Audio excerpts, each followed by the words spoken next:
चलिए अब हम अपनी इन्फ्लेमेशन यूनिट में आगे बढ़ेंगे, वो देखेंगे लेक्चर नंबर 9। ठीक है, आज हम पढ़ेंगे ब्रूटन्स डिसीज। चलिए देखो, ध्यान रखना, ब्रूटन्स डिसीज ऑल्सो नोन एज ब्रूटन्स हाइपोगामाग्लोबिनीमिया और एक्स लिंक्ड गामाग्लोबिनीमिया। ठीक है, तो ब्रूटन्स डिसीज के ये दो नाम हैं, एक क्या है ब्रूटन्स हाइपोगामाग्लोबिनीमिया और एक है एक्स लिंक्ड गामाग्लोबिनीमिया। ठीक है, और ध्यान रखना ब्रूटन्स डिसीज के ऑलमोस्ट 60 to 70 पॉइंट जो आपको याद रखने हैं वो इन दोनों नामों से आराम से आप याद कर सकते हो। ठीक है, चलिए देखते हैं कैसे। देखो, हाइपो का मतलब होता है लेस, गामा का मतलब होता है एंटीबॉडी, कौन सी एंटीबॉडी, IgG। ठीक है, और ईमिया का मतलब होता है ब्लड, मतलब less IgG antibody in blood. ठीक है, चलिए वहीं ए गामा ग्लोबिनीमिया को अगर आप तोड़ोगे तो ए का मतलब होता है एब्सेंट, गामा का मतलब होता है IgG एंटीबॉडी, ईमिया का मतलब होता है ब्लड।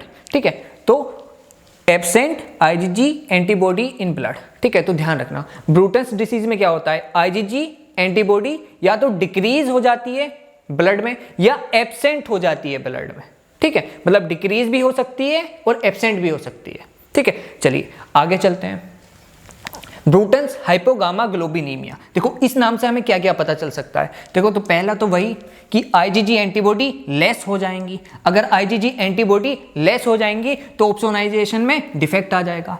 ठीक है, देखो जब हमने ऑप्सोनाइजेशन पढ़ा था तो हमने पढ़ा था जो IgG एंटीबॉडी है वो बहुत इंपॉर्टेंट ऑप्सोनिन की तरह एक्ट करता है। अब सोचो अगर IgG एंटीबॉडी ही कम होगी तो ऑप्सोनाइजेशन नहीं हो पाएगा। अब अगर ऑप्सोनाइजेशन नहीं हो पाएगा तो डिफिकल्टी आ जाएगी फेगोसाइटोसिस में। ठीक है, अब अगर फेगोसाइटोसिस नहीं हो पाएगा तो रिकरेंट इन्फेक्शंस होंगे, क्योंकि बैक्टीरिया किल ही नहीं हो पा रहा है। क्यों? क्योंकि फेगोसाइटोसिस ही नहीं हो पा रहा है, इसलिए रिकरेंट इन्फेक्शंस होंगे। और इन्फेक्शंस कौन कौन से, एक होगा न्यूमोकोकस इन्फ्लुएंजा। ठीक है, न्यूमोकोकस कौन सी डिसीज कोज करेगा, निमोनिया। ठीक है, तो ध्यान रखना ब्रूटन्स हाइपोगामाग्लोबिनीमिया में निमोनिया टाइप इन्फेक्शन बहुत ज्यादा होते हैं। ठीक है, तो ये समझ में आया कि IgG एंटीबॉडी डिक्रीज करेंगी, ऑप्सोनाइजेशन में डिफेक्ट आ जाएगा, फेगोसाइटोसिस नहीं हो पाएगा, रिकरेंट इन्फेक्शन हो जाएगा। इन्फेक्शन कौन कौन से, न्यूमोकोकस और इन्फ्लुएंजा टाइप इन्फेक्शंस। ठीक है, देखो अब बी, ब्रूटन्स के बी से आप ध्यान रखो BT के जीन डिफेक्ट। ठीक है, तो ध्यान रखना ब्रूटन्स हाइपोगामाग्लोबिनीमिया में BT के जीन में डिफेक्ट आ जाता है, जिसकी वजह से IgG एंटीबॉडी का प्रोडक्शन कम हो जाता है ब्लड में। ठीक है, चलिए अब देखते हैं। चलिए देखो ये इमेच्योर बी सेल है और इस पर BT के एंजाइम मतलब Bruton's tyrosine kinase enzyme act करेगा और इसको कन्वर्ट कर देगा मैच्योर बी सेल में। फिर मैच्योर बी सेल कन्वर्ट हो जाएगी प्लाज्मा सेल में, फिर प्लाज्मा सेल से बनेगी एंटीबॉडी मतलब IgG। अब सोचो अगर BT के जीन में डिफेक्ट आ जाएगा तो BT के मतलब ब्रूटन्स टायरोसिन काइनेज एंजाइम कम बनेगा।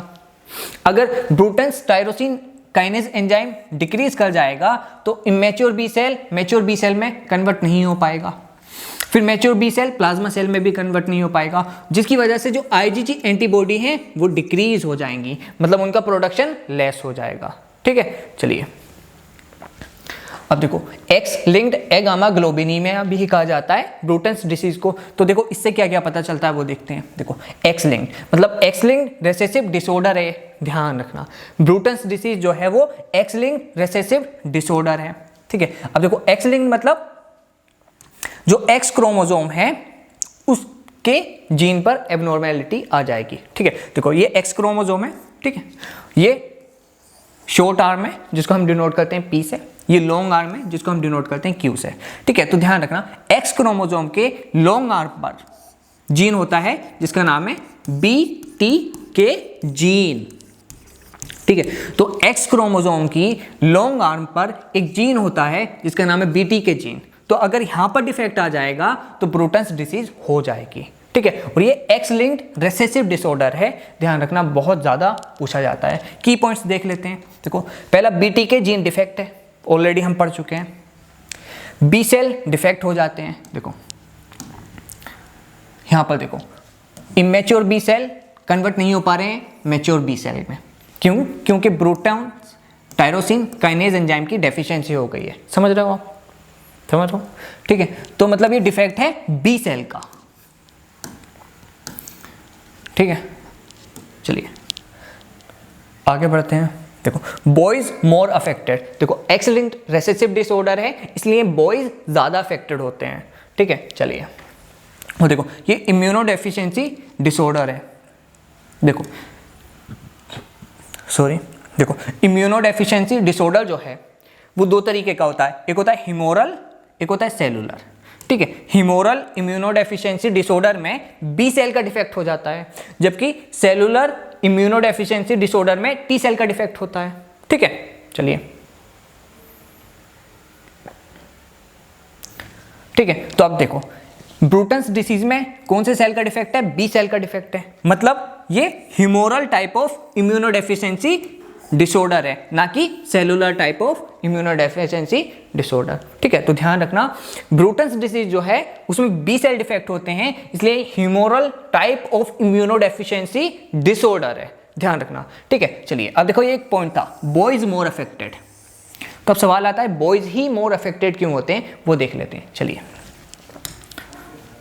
देखो भाई, यहां पर हमने एक लिया है अनअफेक्टेड फादर, मतलब एक्स वाई है, यहां पर लिया है कैरियर मदर एक्स सी और एक्स, ये जो सी है मतलब कैरियर है। ठीक है, अब देखो Bruton's disease X linked recessive disorder है। ठीक है, तो अगर कोई भी फीमेल को ब्रूटन्स डिसीज होनी होगी तो दोनों ही कैरियर होने चाहिए, मतलब दोनों ही एक्स क्रोमोसोम डिफेक्टिव होने चाहिए।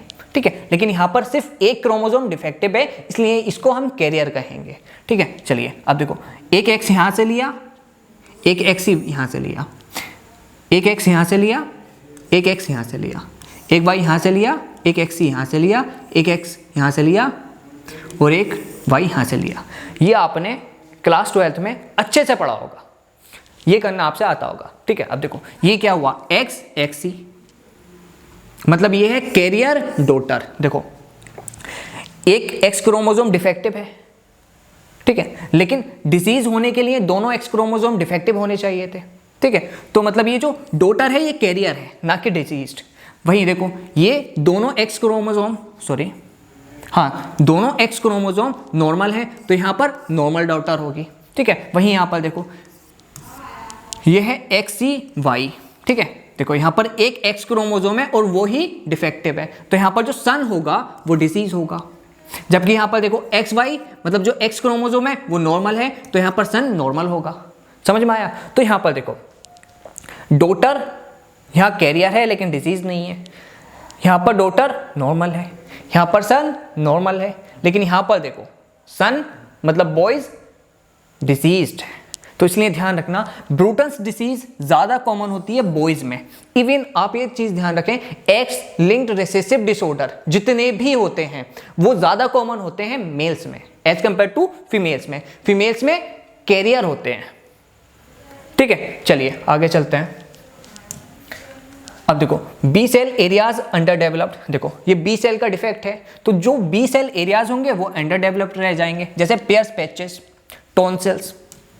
ठीक है, चलिए अब देखो ये कॉन्ट्रा इंडिकेटिव होता है पोलियो वैक्सीन का, मतलब अगर आप पोलियो वैक्सीन दे देंगे ब्रूटन्स डिसीज के पेशेंट को तो यहाँ पर पैरालिटिक पोलीमाइलाइटिस हो जाएगा। ठीक है, चलिए अब देखो क्वेश्चन देख लेते हैं। Question number 41, Bruton's disease is defect of FOX gene नहीं, P53 जीन नहीं, लिस्ट जीन नहीं, BTK जीन ऑलरेडी हम पढ़ चुके हैं। Bruton's disease is X linked dominant नहीं, एक्स लिंक्ड रेसेसिव, ये भी हम ऑलरेडी पढ़ चुके हैं। Bruton's disease is contraindicative of tetanus, rubella, polio vaccine, ये हम ऑलरेडी देख चुके हैं। Bruton's disease is defect of T cell नहीं, न्यूट्रोफिल नहीं, मैक्रोफेज नहीं, बी सेल। ठीक है, ये बी सेल डिफेक्ट है इसलिए ये ह्यूमोरल टाइप ऑफ इम्यूनोडेफिशिएंसी